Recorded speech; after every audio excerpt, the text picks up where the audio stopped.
Hello दोस्तों, स्वागत है आपके आज के अगले सेशन ऑफ अभ्यास सीरीज में, जहां पे हम आपके साथ सोशल सिक्योरिटी स्कीम्स को डिस्कस कर रहे हैं। दोस्तों, इससे पहले मैं ऑलरेडी आपके साथ 6 different sectors of social security को डिस्कस कर चुका हूं, तो मैं उम्मीद कर रहा हूं कि आपने वो वीडियोस देखी होंगी। अगर दोस्तों किसी कारणवश आपने सोशल सिक्योरिटी स्कीम्स के पहले 6 सेशंस नहीं देखे हैं, तो दोस्तों प्लीज उन सेशंस को भी जरूर देखिए, बिकॉज वहां पे भी हमने सोशल सिक्योरिटी स्कीम्स के डिफरेंट डिफरेंट सेक्टर्स की कुछ इंपॉर्टेंट स्कीम्स आपके साथ डिस्कस की हैं।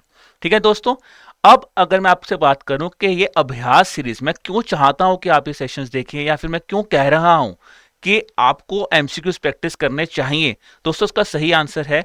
बहुत बच्चों के दिमाग में क्वेश्चन आएगा कि सर अभी तो एग्जाम पता नहीं कब होगा, पता नहीं हो रहा है, नहीं हो रहा है, होने वाला है, कब होगा, या फिर कोई बच्चों को लगेगा नहीं यार वैसे ही आगे वीडियोस बनाने कि अभी तो एग्जाम का कुछ आता पता ही नहीं है।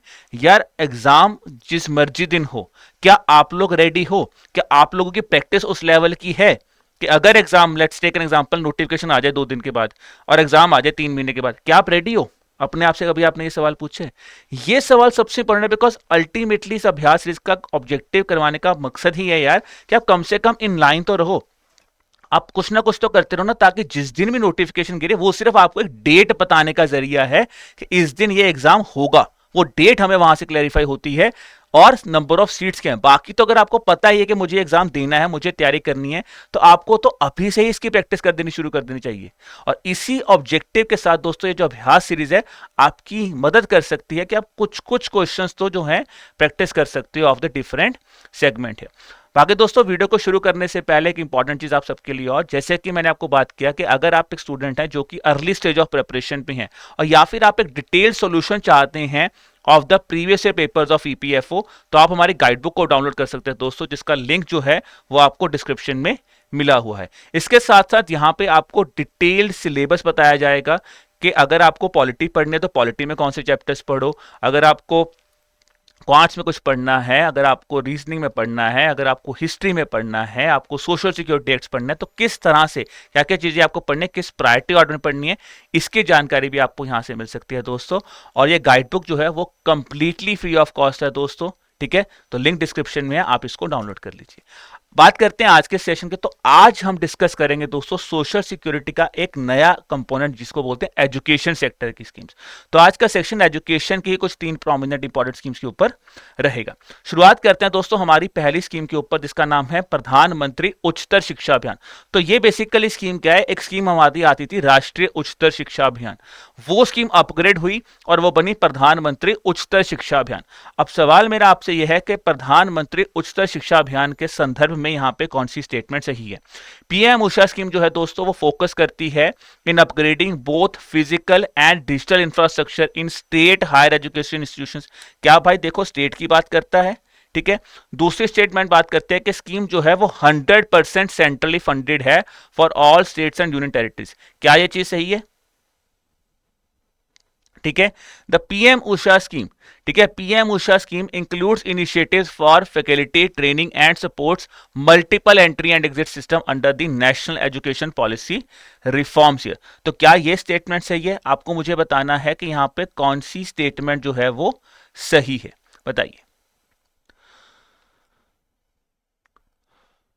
तो दोस्तों यहां पे अगर हम बात करें तो यहां पे जो है फर्स्ट और थर्ड स्टेटमेंट सही है, सेकंड स्टेटमेंट गलत है। देखो एक सिंपल चीज समझिए, बहुत ही एक काइंड ऑफ ना कह सकते, जब भी आप तैयारी कर रहे हैं ना एग्जाम की, आप हमेशा की टर्म्स को देखिए। यहां पे बहुत ही एक एक्सप्लिसिट स्टेटमेंट लिखी हुई है, बहुत ही एक्सक्लूसिव स्टेटमेंट लिखी है कि 100% फंडिंग हर स्टेट में है।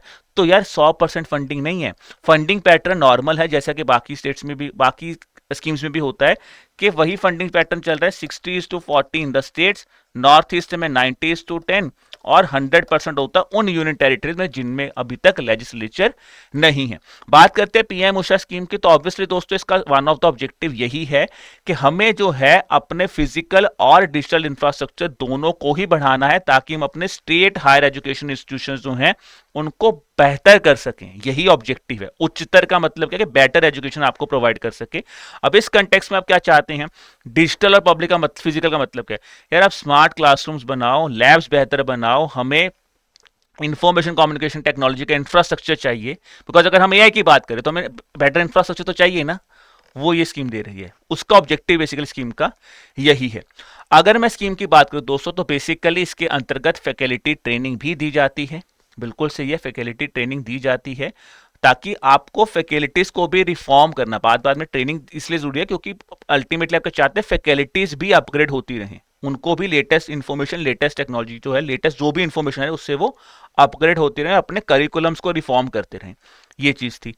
अब इसके साथ साथ दोस्तों यहाँ पे क्या क्या चीजें आती हैं, मल्टीपल एंट्री और एग्जिट सिस्टम आता है। तो बड़ा इंपॉर्टेंट पॉइंट यहाँ पे निकाला गया था कि यार अगर आप एजुकेशन इंस्टीट्यूशन में चाहते हो तो हम ये नहीं चाहते कि आप एक स्टैंडर्ड करिकुलम पे जाओ, आपको लग रहा है multiple entry and exit system है कि यार आपको लग रहा है कि ये चीज मेरे लिए बेहतर है, आप एंट्री कर लिए, आपको लग रहा है नहीं सही है, आप छोड़ दीजिए। ठीक है जी, अकेडमिक बैंक ऑफ क्रेडिट बनाइए, अकेडमिकली स्ट्रांग बनाइए। ठीक है जी, और चॉइस बेस्ड क्रेडिट सिस्टम रखो, जो कि आजकल बहुत न्यूज में भी चल रहा है। चॉइस बेस्ड क्रेडिट सिस्टम का मतलब क्या है, हम आपके लिए कोई स्टैंडर्ड नहीं बनाएंगे, आप खुद चुनिए। दैनिक के लोगों को, बच्चों को बोला गया आप खुद चुनिए, आपको कौन से सब्जेक्ट्स में आपकी रुचि है और आप उसी चीज में अपने आप को एक्सेल कीजिए। ठीक है, तो ये चीज याद रखनी है। बात करते हैं आज के दूसरे सवाल के ऊपर, identify the incorrect statement with regards to PM Usha scheme.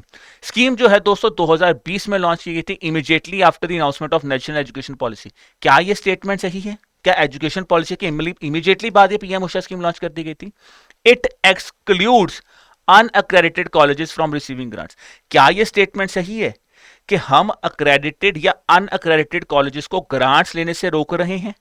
तीसरा है, it provide support for establishment of new model degree colleges only in urban areas. तो यहां पे कौन सी स्टेटमेंट गलत है दोस्तों? अगर आप थोड़ा सा स्कीम को सिर्फ प्रैक्टिकल वे में भी सोचे ना, तो आप खुद सोचिए कि यार क्या लग रहा है। यहां पे दोस्तों तीनों की तीनों स्टेटमेंट्स ही गलत लग रही हैं और ये बिल्कुल सही है। देखिए, जब भी आप एग्जाम में बैठते हैं ना, स्पेसिफिकली यूपीएससी एग्जाम में बैठते हैं, यूपीएससी आपको ऑब्वियसली टेस्ट तो करता है कि आपको इन डेप्थ नॉलेज होनी चाहिए, बट कहीं ना कहीं यूपीएससी आपका प्रेजेंस ऑफ माइंड भी चेक करता है। जैसे आप पहली स्टेटमेंट को समझो, 2020 में नेशनल एजुकेशन पॉलिसी आई। ऐसा थोड़ा ना था कि नेशनल एजुकेशन पॉलिसी, भाई पॉलिसी आई है, उसको समझने में भी उसमें इतनी चीजें बताई गई थी तो उसको समझने में भी तो टाइम लगा होगा। एकदम तो है नहीं कि आज पॉलिसी लॉन्च की और कल आपने बोला आ जाओ भाई चलो लगा दो, ऐसे तो नहीं हुआ होगा, टाइम लगा होगा। यही यहाँ पे हुआ कि नेशनल एजुकेशन पॉलिसी 2020 में आई थी, फिर 2023 में जो है राष्ट्रीय प्रधानमंत्री उच्चतर शिक्षा अभियान स्कीम जो है उसको लॉन्च किया गया। अब किया गया था, जैसे मैंने को बोला था, राष्ट्रीय उच्चतर शिक्षा अभियान जो थी वो 2013 की स्कीम थी। ठीक है ना, उसको सरकार ने बोला कि भाई उसको अलाइन करना है आपको नेशनल एजुकेशन पॉलिसी 2020 के साथ। ठीक है जी, बट यहां पे क्या बोला कि उसको अलाइन करने के लिए आपने बोला इसमें स्मार्ट क्लासेस या लैब्स की रिक्वायरमेंट है, तो आपने उसी स्कीम को रिवैम्प किया बाय द नेम ऑफ प्रधानमंत्री उच्चतर शिक्षा अभियान है। ठीक है जी, फिर आ जाता है जी ये एक्सक्लूड करती है। अब दोस्तों याद रखना कि स्कीम जो है बोथ अक्रेडिटेड और अनअक्रेडिटेड कॉलेजेस को ग्रांट्स देती है, तो ये इंपॉर्टेंट चीज है। ग्रांट वहां पे दोनों चीजों को दी जा रही है, ऐसा नहीं किसी एक चीज को, क्रेडिटेड को भी दी जाती है, अक्रेडिटेड को भी ग्रांट्स दी जाएगी, एक्सक्लूड नहीं करती है। फिर आ जाता है दोस्तों, इट प्रोवाइड सपोर्ट फॉर। अब देखो ये अर्बन एरियाज की बात नहीं है, ओनली इन अर्बन एरियाज नहीं है भाई, जहां पे भी रिक्वायर्ड है।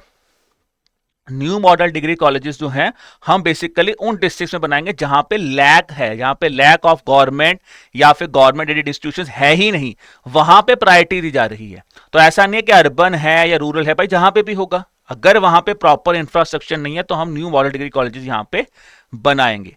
ठीक है, बिकॉज इसका प्राइम ऑब्जेक्टिव क्या है कि हमें एक्सेस और इक्विटी बढ़ाना, हमें लोगों को एक्सेस देना है बच्चों को कि आप पढ़ाई करें और भाई इक्वल लेवल पे पढ़ाई करें। तो ये यहां पे हमारा प्राइम ऑब्जेक्टिव है स्कीम का, इसीलिए यहां पे ये स्टेटमेंट भी गलत हो गई।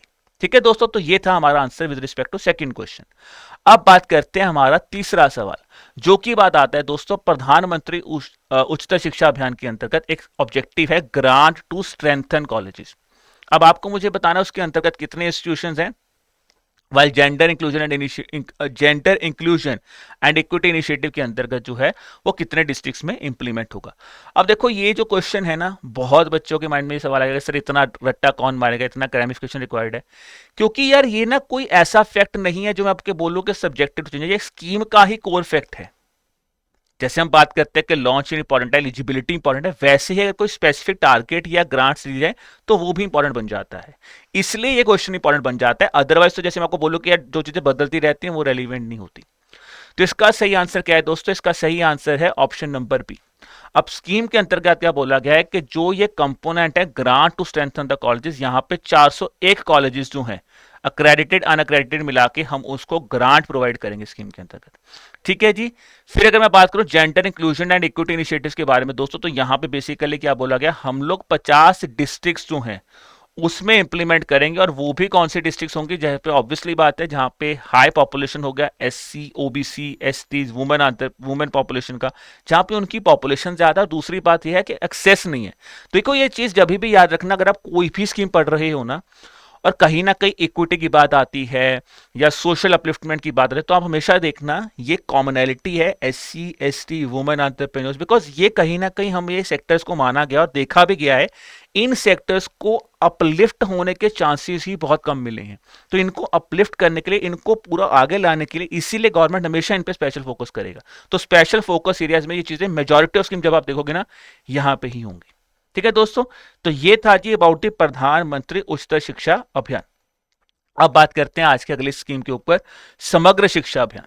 ठीक है जी, again one of the important scheme है। और दोस्तों ये जो मैं आज स्कीम्स डिस्कस कर रहा हूं ना, मैं आपसे खुद रिक्वेस्ट करूंगा, बिकॉज काफी बार मैं आपको बोलता हूं कि यार स्कीम्स मैंने पढ़ाई हुई हैं, अपने रेगुलेटरी बॉडीज चैनल में हमने पढ़ाई हुई हैं, या फिर मैं कहता हूं स्कीम आप ये याद रखिए, इन स्कीम्स को आप जितना अच्छी तरह और पढ़ सकते हैं आप जरूर पढ़िए।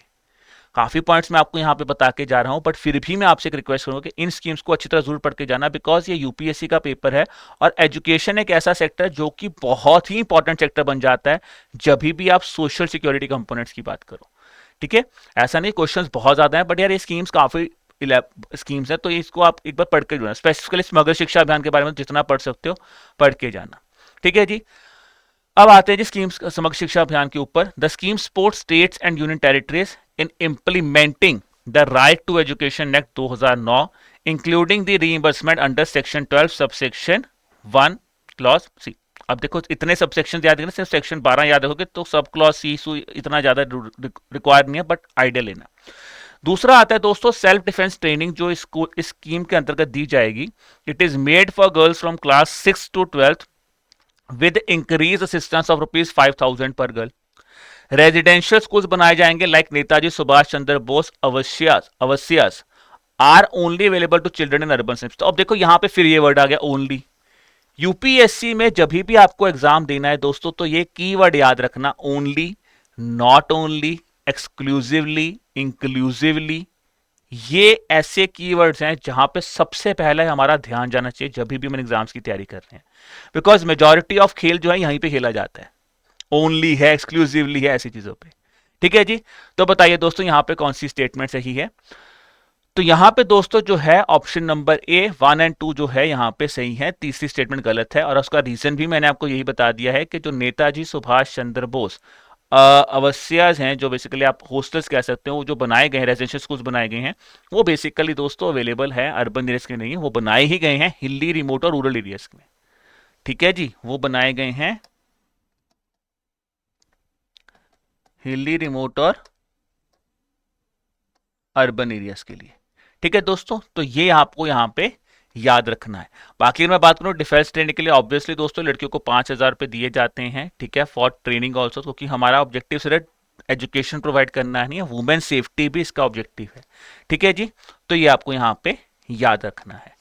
अगला क्वेश्चन आता है दोस्तों अगेन समग्र शिक्षा अभियान के ऊपर, कौन सी स्टेटमेंट यहाँ पे इनकरेक्ट है? कि भाई जो ट्रांसपोर्ट फैसिलिटी प्रोवाइड की जा रही है स्कीम के अंतर्गत 6,000 रुपए पर एनम है for all the children enrolled in government school. अब देखो क्या ये सिर्फ गवर्नमेंट स्कूल्स के लिए है या फिर सभी स्कूल्स के लिए, ये पता होना चाहिए। दूसरा है the scheme includes provision of free uniform and text books only for children from class 1 to 5। तो क्या ऐसा ही है कि सिर्फ क्लास 1 to 5 के लिए है, या क्लास 1 to 8 के लिए है, या क्लास 1 to 10 के लिए? सोचिए, it does not cover children affected by periodic migration और लिविंग इन रिमोट एरियाज। तो बताइए यहां पे कौन सी स्टेटमेंट गलत है? अब देखो तीसरी स्टेटमेंट तो क्लियर कट ही में पढ़ के ही लग रहा है कि गलत है, कि ऐसा तो कभी भी नहीं सरकार को स्कीम लेके आई कि यार अगर आपको माइग्रेशन हुई है, पीरियोडिक माइग्रेशन हुई है, तो हम बोले कि भाई नहीं जी, हम आपको बेनिफिट नहीं देंगे। ऐसा तो कभी भी नहीं सरकार करेगी, नहीं करेगी ना। तो तीसरी स्टेटमेंट तो गलत है, इसका मतलब ये तो इसका आंसर ही नहीं बन सकता। अब 3 में याद रखना है यारो, तीनों ही गलत है। या हो सकता है कि दूसरी तीसरी गलत है, फर्स्ट एंड थर्ड गलत है। तो कौन सा आंसर बनेगा दोस्तों? यहां पे सही आंसर है ऑप्शन नंबर बी, 2 और 3 यहाँ पे सही आंसर जो है वो गलत है। देखिए पहला सही है, 6,000 रुपीज पर एनम ही जो है वो दिए जाते हैं for children enrolled in government school. और याद रखना ये स्कीम जो है समग्र शिक्षा अभियान, ये प्राइमरली गवर्नमेंट एडेड स्कूल्स के लिए ही बनाई गई है, प्राइवेट स्कूल्स की स्कीम नहीं है। ठीक है, मैक्सिमम टाइम जब भी गवर्नमेंट स्कीम्स बनाती है तो वो कंसीडर करता है गवर्नमेंट स्कूल्स को ही। प्राइवेट स्कूल्स के लिए तो स्कीम बनाएगा नहीं गवर्नमेंट, बिकॉज प्राइवेट स्कूल्स तो रन ही डिफरेंट ऑर्गेनाइजेशन से होता है। तो ये याद रखना। दूसरा आता है कि प्रोविजन ऑफ फ्री यूनिफॉर्म और टेक्स्ट बुक्स क्या है? बिल्कुल है दोस्तों, provision of free uniform and text books scheme के अंतर्गत दी हुई है, बट वो क्लास 1 to 5 के लिए नहीं है, वो क्लास 1 to 8 के लिए है। फर्स्ट से लेके 8 तक के बच्चों के लिए जो है दोस्तों इसमें अंदर बोला गया है अप टू एलिमेंट्री लेवल कि उनकी यूनिफॉर्म और टेक्स्ट बुक्स को भी हम यहाँ पे इंक्लूड करेंगे। फिर आ जाते हैं कि क्या ये नहीं, इट कवर्स दोस्तों, बिल्कुल it covers the children which are affected by periodic migration, remote habitation हो रही है, जो वहां से अफेक्टेड चिल्ड्रन है उनको भी यहाँ पे कवर किया जाता है। ठीक है दोस्तों, चलिए अब आते हैं अगले क्वेश्चन के ऊपर। Under the Samagra Shiksha Abhiyan allocation for children with special need has been increase, वो बढ़ाई गई है 3,000 रुपए से कितनी, ये मुझे आपको बताना है। उसके बाद आपको मुझे ये भी बताना है कि यूनिफॉर्म असिस्टेंस जो दी जाती है राइट टू एजुकेशन के अंतर्गत वो कितनी बढ़ाई गई है। पहले आपको मुझे दोनों क्वेश्चन बताने हैं। ठीक है जी, बताइए। अब यहां पे हम लोग कहेंगे कि दोस्तों ये वही चीज है कि इस स्कीम में काफी ज्यादा ऐसे इनिशिएटिव्स बताए गए हैं, काफी ज्यादा ऐसी गवर्नमेंट ने सपोर्ट बताई है कि हम किस तरह से बच्चों की सपोर्ट करेंगे। तो ये चीजें हमें यहाँ पे पता होनी चाहिए। ठीक है जी। तो दोस्तों सबसे पहले आता है कि ये जो 3,000 से बढ़ाई कितना किया गया था, ये बढ़ाई किया गया था 3,500 रुपए। ठीक है, जो दी गई थी annual allocation for children with special needs, उनका अमाउंट जो है दोस्तों वो 3,000 से 5,000 बढ़ा दे ताकि उनकी एजुकेशन हो सके, उनकी जो कह सकते हैं आप थेरेपीज हैं, सर्विसेज रिक्वायर्ड हैं, तो उनको बोला गया कि उनके लिए हमने पैसे बढ़ा दिए। फिर आता है यूनिफॉर्म असिस्टेंस। यूनिफॉर्म असिस्टेंस ही दोस्तों वो थी पहले 400 रुपए, वो बढ़ाई कर दी गई 600 रुपए। ठीक है, अंडर द समग्र शिक्षा अभियान है। अब अगर थोड़ा सा मैं आपसे क्वेश्चन यहाँ पे पॉज करते हैं और आप सबको मुझे बताना है, अगर मैं समग्र शिक्षा अभियान की बात करूं तो समग्र शिक्षा अभियान में कौन से स्कूल, समग्र शिक्षा अभियान में कौन सी एजुकेशन हम लोग यहाँ पे इंक्लूड करते हैं? ठीक है जी, बताइए।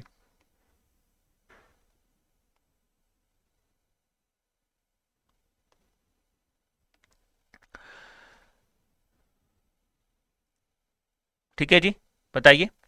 अब समग्र शिक्षा अभियान दोस्तों उसके अंदर जो है हमारी प्राइमरी एजुकेशन भी आती है, हमारी सेकेंडरी एजुकेशन भी आती है, और इसके साथ अगर मैं आपको बात करूं तो हमारा जो टीचर एजुकेशन सिस्टम है वो भी इसके अंतर्गत आता है। ठीक है जी, तो ये भी आपको याद रखना है कि समग्र शिक्षा अभियान के अंतर्गत स्कीम्स कौन सी आती हैं। सो teacher education is a part here, जो आपकी प्राइमरी एजुकेशन है वो भी इसका पार्ट था। ठीक है जी, और इसके साथ साथ दोस्तों अगर मैं आपसे बात करूं कि समग्र शिक्षा अभियान के अंतर्गत जो हमारी बेसिक स्कीम्स थी वो भी सारी यहाँ पे कवर्ड है। ठीक है जी, यानी कि सर्व शिक्षा अभियान, राष्ट्रीय माध्यमिक शिक्षा अभियान और टीचर एजुकेशन, तो ये तीनों चीजें याद रखना है कि कौन सी 3 स्कीम्स हैं इसके अंदर, सर्व शिक्षा अभियान, माध्यमिक शिक्षा अभियान, और ये तीनों अलग अलग स्कीम थी। और फिर आ जाता है आपका टीचर एजुकेशन। इन तीनों को मर्ज करके सरकार ने बोला क्योंकि ये बात तो एजुकेशन ही कर रही है और ये बात कर रहा है हमारे स्कूल एजुकेशन, तो इन सबको मर्ज किया स्कूल एजुकेशन के रिगार्डिंग। जब आप कॉलेज यूनिवर्सिटीज में जाओगे तब आती है आपकी उच्चतर शिक्षा अभियान। ठीक है जी, तो ये यहाँ पे आपको यहाँ पे याद रखना है। अब अगर इससे रिलेटेड अगर आप मैं बात करूं कि थोड़ा सा एग्जामिनर और अंदर घुस गया कि आपसे पूछना चाहता है कि क्या है, तो कहीं ना कहीं इसको रिलेट किया जा सकता है सस्टेनेबल डेवलपमेंट गोल्स के बारे में। तो ये कौन से सस्टेनेबल डेवलपमेंट गोल से रिलेट करता है ये आपको मुझे बताना है इन द कमेंट सेक्शन। ये आपका आज का होमवर्क है जो मैं आपको पूछूंगा। ठीक है जी, जैसे मैंने आपको बताया ऑब्जेक्टिव सिंपल है यार, हमें राइट टू एजुकेशन प्रोवाइड करना है। जो नई नेशनल एजुकेशन पॉलिसी आई है उसके साथ भी स्कीम को अलाइन किया गया है ताकि हम बचपन से ही जो बच्चे हैं उनको एक्सक्लूसिव एजुकेशन जो है वो प्रोवाइड कर सके। ठीक है, तो यही होता है कभी भी गवर्नमेंट अगर एजुकेशन की बात करे तो गवर्नमेंट 3 प्राइम ऑब्जेक्टिव से चलता होता है। हमें यूनिवर्सल एक्सेस देना है, हमें हर बंदे को इक्वल राइट देना और हमें क्वालिटी देनी है एजुकेशन में। ठीक है, और वो अब एक चीज इसमें और ऐड कर लो, वोकेशनल लेवल पे, यानी कि लोगों की भाषा में हम चाहते हैं कि उनको पढ़ाई मिले, बच्चों को पता चले ना अपने मदर टंग में, तो वो ज्यादा बेहतर हो जाएगा। यही चीज है यहाँ पे। ठीक है, चलिए अब बात करते हैं अगली स्कीम के ऊपर, that is Ullas scheme, new India literacy programme, which is again a very important scheme of the government of India. अब यहां पे मैंने आपसे सवाल पूछा है कि जो स्कीम है वो टारगेट कर रहा है हर इंडिविजुअल को जिनकी एज जो है वो 10 साल से ज्यादा है और उनको फॉर्मल एजुकेशन नहीं मिले। क्या 10 साल से ज्यादा है या 15 साल से ज्यादा है या 20 साल से ज्यादा? इसका ऑब्जेक्टिव मैं थोड़ा सा बताता हूं स्कीम का क्या था, न्यू इंडिया लिटरेसी प्रोग्राम का। यार हमारा सिंपल ऑब्जेक्टिव ये है, हम कहते हैं कि यार अब हम देखो डिजिटल लिटरेसी की बात करते हैं, हम कहते हैं जी फाइनेंशियल इंक्लूजन कर दो। उसके लिए सबसे पहले क्या है कि लोगों को बेसिक लिटरेसी तो आए, और वो कोई भी हो सकते हैं, उनको बेसिक लिटरेसी तो आए। इस ऑब्जेक्टिव सरकार ने स्कीम लॉन्च की। फिर आ जाते हैं aims to achieve 100% literacy by 2030 through foundational literacy, critical life skill and continuing education. अब आप ये चीज समझो कि कितना इंपॉर्टेंट पॉइंट है कि क्या हम चाहते हैं 100% लिटरेसी चाहते हैं स्कीम के अंदर, क्या इसका टारगेट है? दूसरा आता है the funding pattern for all the states and UTs under the scheme is uniform eight 60:40 between centre and state here. अब आपको मुझे बताना है कौन सी स्टेटमेंट यहां पे गलत है। सो दोस्तों यहां पे ऑप्शन नंबर सी, फर्स्ट और थर्ड स्टेटमेंट जो है वो इनकरेक्ट है। अब समझते हैं थोड़ा सा स्कीम के बारे में। जैसे मैंने आपको बोला कि जो new India literacy programme scheme थी जिसका नाम था उल्लास स्कीम, उसका ऑब्जेक्टिव ये था कि हम चाहते हैं सबसे पहले 15 साल से अधिक लोग, 15 ईयर्स प्लस के जो लोग हैं, उनको हम फॉर्मल एजुकेशन दें। फॉर्मल एजुकेशन कैसे देंगे? अब आप खुद सोचो एजुकेशन कैसे दोगे? एजुकेशन आपने क्या बोला? आपने बोला हम सरकारी स्कूल्स पकड़ेंगे, जब स्कूल खत्म हो जाएगा उसके बाद हम इनको या तो ऑनलाइन फॉर्मेट में इनको एजुकेशन प्रोवाइड करेंगे, ठीक है, या फिर हम वॉलंटियर्स को बुलाएंगे, आप आइए। जैसे कोई वॉलंटियर है, मैं बोलूं कि मुझे दिल कर रहा है पढ़ाने का, आप आइए गवर्नमेंट स्कूल्स में आइए, आप स्कूल टाइमिंग के बाद आप आके लोगों को सिखाइए। अब इसमें टारगेट गया 15 साल से ऊपर जितने भी लोग हैं। इनिशियली बोला गया था कि 15 से 35 साल को हम इनिशियली टारगेट करेंगे, उसके बाद जब ये लोग हम पॉपुलेशन को हम पढ़ा लेंगे फिर हम 35+ पॉपुलेशन पे चले जाएंगे। अब ऑब्जेक्टिव क्या है? ऑब्जेक्टिव बेसिकली क्या था कि आप क्या करना चाहते हो? ऑब्जेक्टिव है कि कम से कम फाउंडेशनल लिटरेसी तो हो, क्रिटिकल लाइफ स्किल तो हो, एजुकेशन थोड़ी सी तो हो। जैसे यार आज के भाषण में मैं आपको बताऊं, कम से कम ये तो पता हो ना फाउंडेशन लिटरेसी, नाम लिखना पता हो, ठीक है ना, आपको ये पता हो कि यार क्या क्या चीजें हो रही हैं वो पता होनी चाहिए चीजें। क्रिटिकल लाइफ स्किल का मतलब क्या? क्रिटिकल लाइफ स्किल का मतलब होता है यार, अगर मैं बोलूं आज के टाइम पे बताना तो पड़ेगा ना, हम कहते हैं फाइनेंशियल लिटरेसी बढ़ाइए, तो ये क्रिटिकल लाइफ स्किल्स का पार्ट ही तो है। तो लोगों को बताओ तो सही क्या क्या चीजें चल रही हैं, कोई बंदा आपको ठग ही ना जाए, तो ये भी चीज है। तो ये चीजें हमने यहाँ पे बेसिकली की, और ये एजुकेशन कॉन्टिन्यूस एजुकेशन है, तो ये आपको यहाँ पे याद रखना है, ठीक है जी। तो ये था about the new India literacy programme. बढ़ते हैं हमारे आज की अगली स्कीम के ऊपर, PM Shri scheme, again a very important scheme, PM Shri scheme, ठीक है जी। अब यहां पे कहीं ना कहीं हम क्या कर रहे हैं, जो हमारे एजुकेशन इंस्टीट्यूट्स हैं उनको कैसे हम वर्ल्ड क्लास लेवल पे लेके आए, उसमें कैसे हम बदलाव करें एजुकेशनल पेडागोजी के सिस्टम में, या फिर कैसे कैसे पढ़ाई को सिस्टम चेंज करें, फाउंडेशंस कैसे बेटर करें, वो स्कूल के कंटेक्स्ट में आता है, that is PM Shri scheme. तो PM Shri scheme aims to develop 14,500 schools which are exemplary institutions, जो कि नेशनल एजुकेशन पॉलिसी के साथ अलाइंड है। दूसरा है कि स्कीम का एम्फेसाइज कर रहा है इंक्वायरी ड्रिवन और प्ले बेस्ड पेडागोजी के ऊपर, जिसका प्राइम ऑब्जेक्टिव है कि हम फाउंडेशनल ईयर्स में काम करें। फिर आ जाते हैं जो टेन्योर ऑफ द स्कीम है, ये 2023 से लेकर 2026-27 तक फिक्स कर दी गई, जिसके बाद बोला गया है कि after which schools are delisted for support mechanism, उसके बाद हम स्कूल्स को बोलेंगे कि आपको डीलिस्ट ही कर देंगे सपोर्ट मैकेनिज्म से। बताइए तो इसके कंटेक्स्ट में कौन सी स्टेटमेंट सही है? तो दोस्तों पीएम श्री कंटेक्स्ट में यहाँ पे पहली और दूसरी स्टेटमेंट जो है वो बिल्कुल सही है, तीसरी स्टेटमेंट गलत है। थोड़ा समझते हैं पीएम श्री स्कीम क्या आती है। पीएम श्री स्कीम जैसे मैंने बोला, हम चाहते हैं कि बेटर, जैसे केंद्रीय विद्यालय स्कूल हैं, समग्र शिक्षा स्कूल हैं, यार इनके अलावा हम चाहते हैं कि एक बेटर लेवल के हम स्कूल्स बनाएं, इसी स्टैंडर्ड के स्कूल्स बनाएं, ठीक है। तो सरकार ने इस स्कीम को, स्कूल को लॉन्च किया, that is based on national education policy. बिल्कुल सही है दोस्तों। पेडागोजी जो है अप्रोच इंक्लूड की जाएगी, जहां पे हम चाहते हैं इंक्वायरी लर्निंग हो, लर्न सेंटर्स बने, प्ले बेस्ड लर्निंग हो। जैसे आजकल के टाइम में प्ले बेस्ड लर्निंग बहुत है, बच्चों कहते हैं खेल के सीखो, वो चीज है। फिर तीसरा पार्ट यहां तक बिल्कुल सही है कि टेन्योर ऑफ द स्कीम जो है वो 2022-23 से लेकर 2026-27 तक, वो बिल्कुल सही है, ठीक है जी। बट इसमें इंपॉर्टेंट क्या याद रखना, पोस्ट टेन्योर का मतलब बेसिकली दोस्तों यहां पे क्या है कि सरकार ने ये बोला है कि यार देखिए जब 26-27 के बाद तो स्कूल को डिलिस्ट नहीं कर देंगे, ऐसा नहीं स्कूल को बोला डिलिस्ट करें, स्कूल को बोला गया फिर जो आपको सपोर्ट है वो कौन प्रोवाइड करेगा, वो प्रोवाइड करेगी आपकी स्टेट और यूनियन टेरिटरी, उनको रिस्पॉन्सिबिलिटी दी रही। उससे पहले सेंट्रल गवर्नमेंट पूरी रिस्पॉन्सिबिलिटी ले रही है, पूरी सेंट्रल फंडिंग है। उसके बाद सरकार ने बोला है कि हम चाहते हैं हम स्टेट रिस्पॉन्सिबिलिटी, स्टेट और यूनियन टेरिटरी की रिस्पॉन्सिबिलिटी बन जाएगी। ठीक है, चलिए अब बढ़ते हैं हमारे आज के अगले सवाल के ऊपर। Identify the incorrect statement with respect to PM Shri scheme. पहली स्टेटमेंट उसी कंटेक्स्ट पे आ गई, all Kendriya Vidyalaya and Navodaya Vidyalaya are automatically included under the scheme. बताइए क्या ये इंक्लूडेड होंगे, क्या होंगे? दूसरा है PM Shri schools are not required to follow the school quality assessment network. ऐसा होगा कि स्कूल क्वालिटी असेसमेंट फ्रेमवर्क आप मत करिए।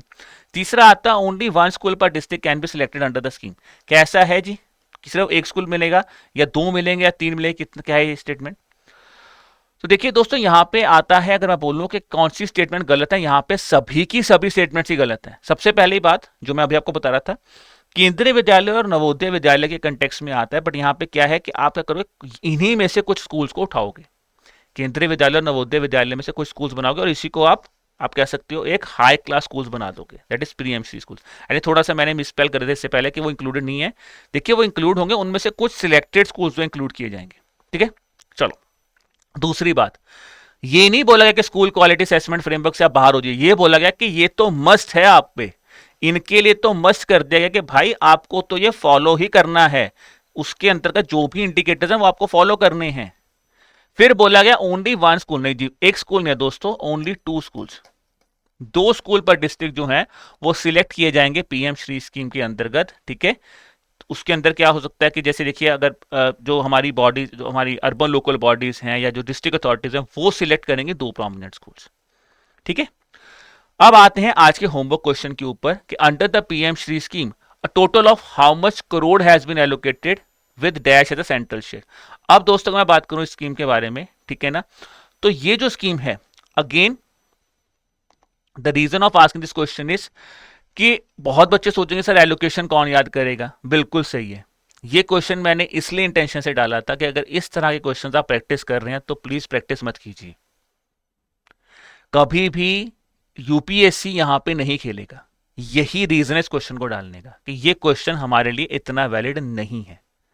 वैलिडिटी ऑफ क्वेश्चन हमेशा याद रखना, क्योंकि बहुत बार होता है कि कई बच्चों से कई बार बात होती है, जो तो यूपीएससी वेटरन है उनको पता है कि क्वेश्चन रेलिवेंट नहीं है, जो बच्चे कहीं ना कहीं एसएससी से शिफ्ट कर रहे हैं या बैंकिंग एग्जाम से शिफ्ट कर रहे हैं, उनके दिमाग में ये सवाल पक्का आ जाता है कि सर क्या मुझे टोटल कॉर्पस याद करना है, क्या मुझे ये याद करना है कि सेंट्रल शेयर कितना है, स्टेट शेयर कितना है। देखिए दोस्तों वो पार्ट आपको सिर्फ और सिर्फ उन्हीं स्कीम्स का याद करना है जो कि आपके एग्जाम से पहले रिलीज हुई है और कोई मेजर एलोकेशन आया है, उसी कंटेक्स्ट में अगर हुआ तो एलोकेशन पूछेगा। वही तो यूपीएससी वैसे वो भी नहीं पूछता, पर अगर पूछेगा तो शायद वहां पे पूछे, नहीं तो इस तरह के सवाल अगर आपके एग्जाम में आ रहे हैं तो अगर आप पढ़ भी रहे हैं तो छोड़ दो भाई, आप स्कीम के अंडरस्टैंडिंग पॉइंट ऑफ व्यू पे जाइए, स्कीम के कोर पे जाइए।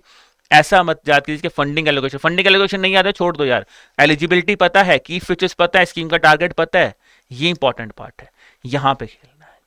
ठीक है जी, तो ये एक चीज है दोस्तों। बाकी इस क्वेश्चन को आप इनवैलिड कर दीजिए, ऑब्जेक्टिव ये है कि इस क्वेश्चन को आप इनवैलिड कर दीजिए, ये क्वेश्चन रेलिवेंट नहीं है, यही तभी मैंने आपको होमवर्क क्या दिया था, ठीक है ना, कि विद रिगार्ड्स टू समग्र शिक्षा अभियान आप मुझे वहां पे बताइए कौन सी फंडिंग एलोकेशन या कौन सी एलोकेशन वहां पे इंपॉर्टेंट है। ठीक है, तो ये हमारा kind of a nullify question होगा जो हमें एग्जाम्स के लिए तैयार नहीं करना है। ऑब्जेक्टिव यही था इस क्वेश्चन को डालने का। ठीक है दोस्तों, चलिए इसी ऑब्जेक्टिव से उम्मीद करता हूं आपको एक नई सीख मिली होगी इस कंटेक्स्ट में आपके एग्जाम के पॉइंट ऑफ व्यू से। बाकी दोस्तों अब एंड करते हैं सेशन को कि अगर आप अपने प्रिपरेशन को और एनहांस करना चाहते हैं, बिकॉज अल्टीमेटली जैसे आपका एम है कि मुझे सक्सेसफुल कैंडिडेट बनना है, वैसे ही हमारा भी एम यहाँ पे यही है कि हम आपको किस तरह से सक्सेसफुल कैंडिडेट बनने में आपकी मदद कर सकते हैं।